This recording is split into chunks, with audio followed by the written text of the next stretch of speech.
This is section 4.4, trig functions of any angle. I want to just take you through some examples of some of the things you'll encounter in this section. This will also conclude the material for this next test. First of all, let's look at this problem. Find the 6 trig functions of theta given -2, 4 is a point on the terminal side of theta. Well, first let's list those 6 functions quickly.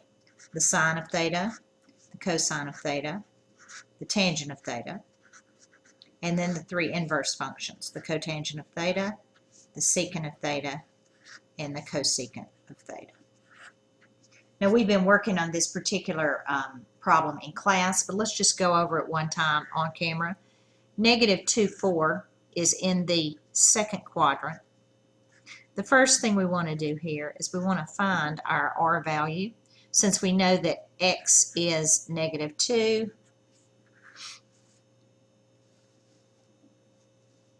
and y is 4, let's go ahead and find the R. X squared plus y squared is equal to R squared. That would be 4 plus 16, which is 20, is equal to R squared. And R then would be the square root of 20, in which we do want to simplify. R is equal to 2 square root 5, 4 times 5. So our sine value would be 4 over 2 square root 5, which is 2 over the square root of 5. Now I'm going to go back and simplify this like we've done before. Your cosine is x over r, -2 over 2 square root 5, which is -1 over the square root of 5. Your tangent is 4 divided by -2, which is -2. Your cotangent, now we're going to reverse, -1/2. Your secant, negative square root of 5 over 1. And your cosecant, positive square root of 5 over 2. Now, I want to go back to this first value and make it 2 radical 5 over 5. And I want to go back to the second value and make it negative radical 5 over 5.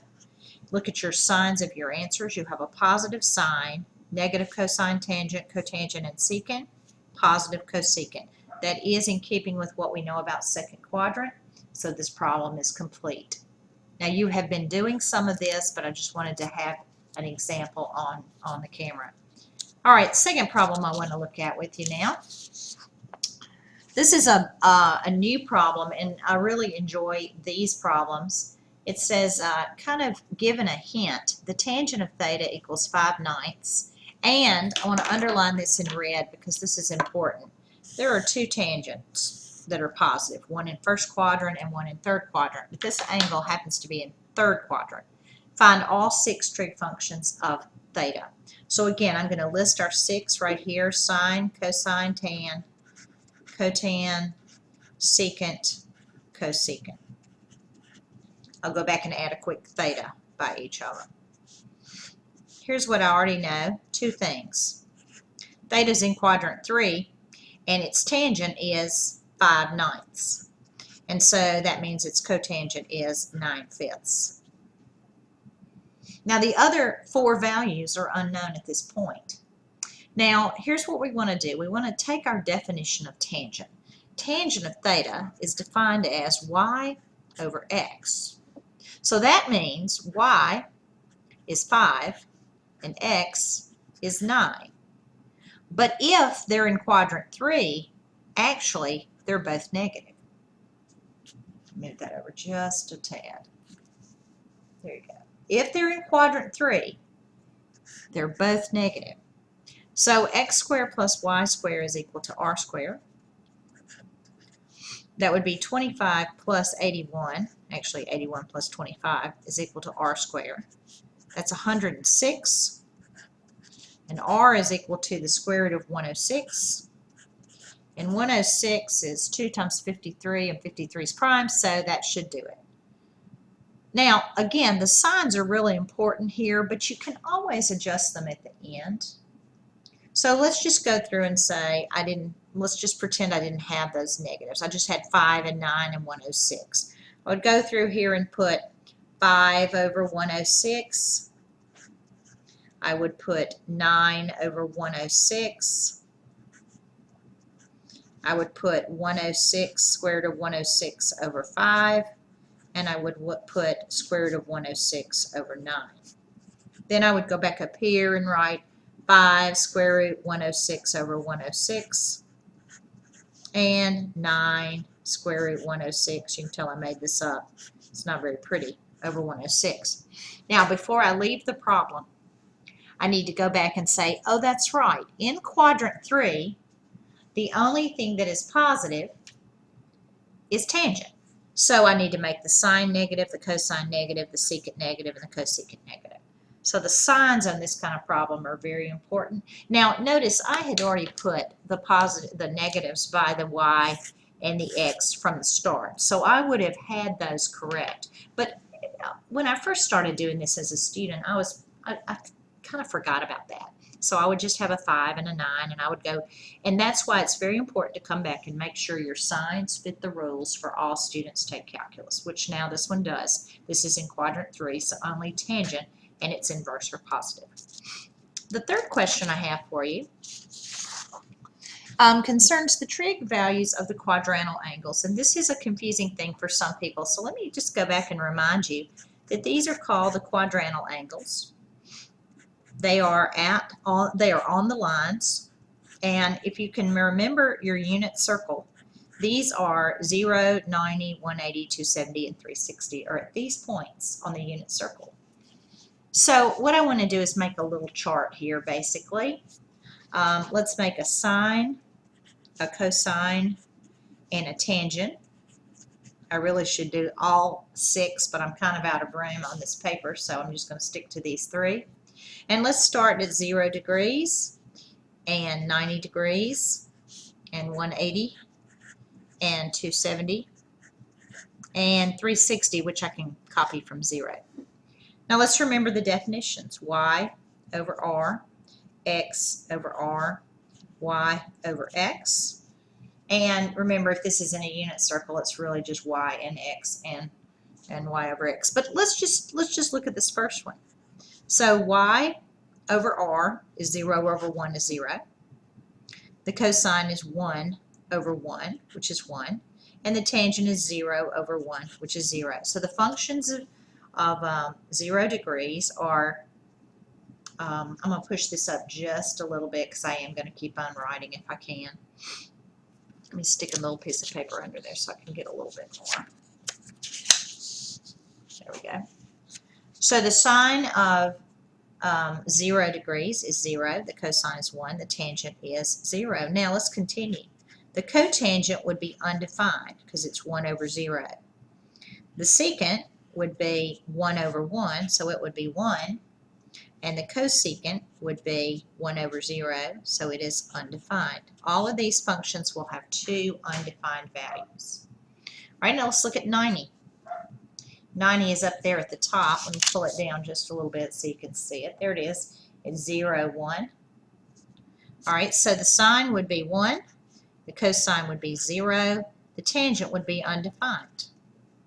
Now remember, the tangent is y over x. So when we turn around to get the cotangent, 0 over 1 is 0. The opposite of an undefined, or the inverse of an undefined, is 0. The secant, get this so you can see it a little bit better.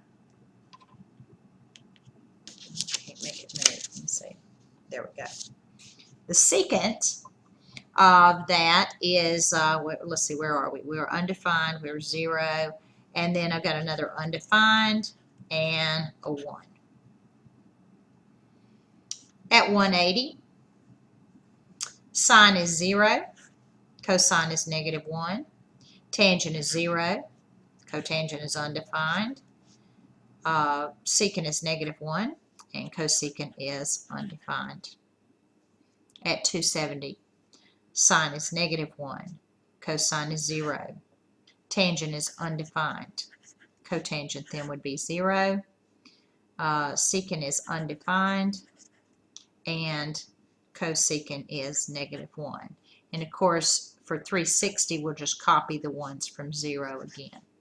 So use your X, Y, and R definitions and just complete the values for all of your quadrantal angles.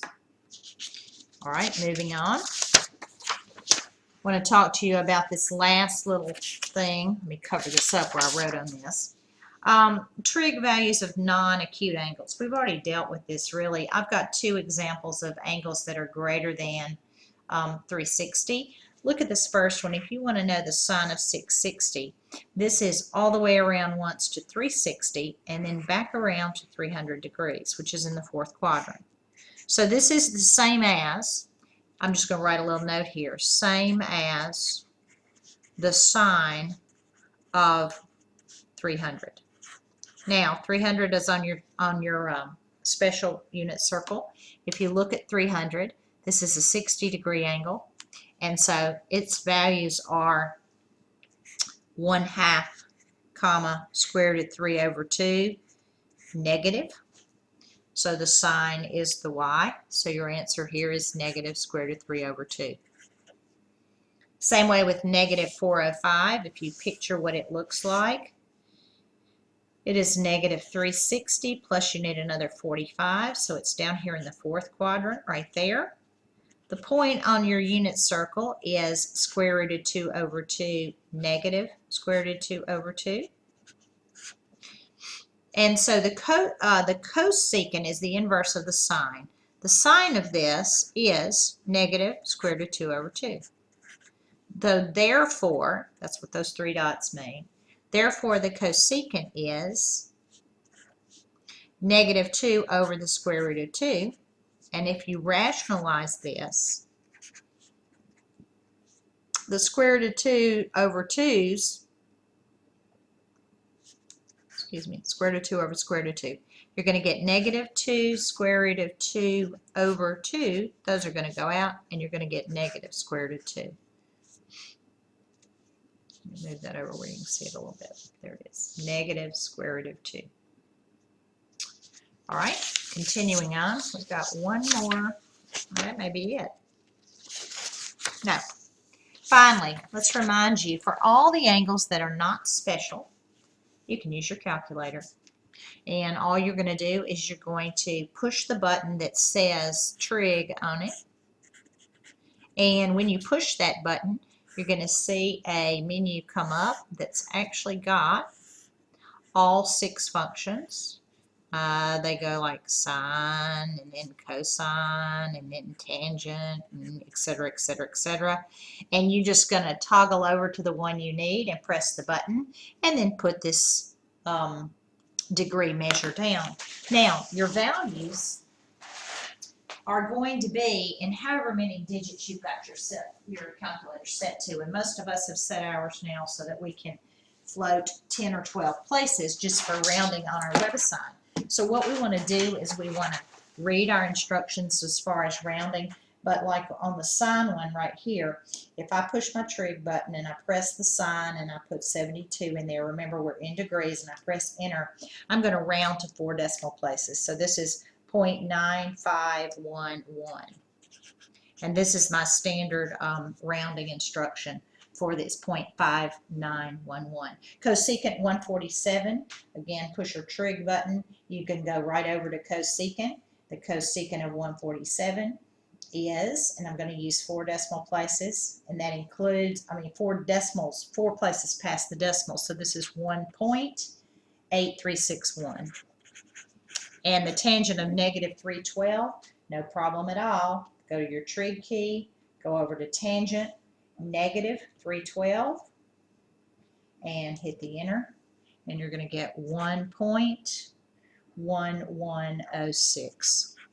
All right, so we'll practice that in class. That's all for now, and thanks for listening.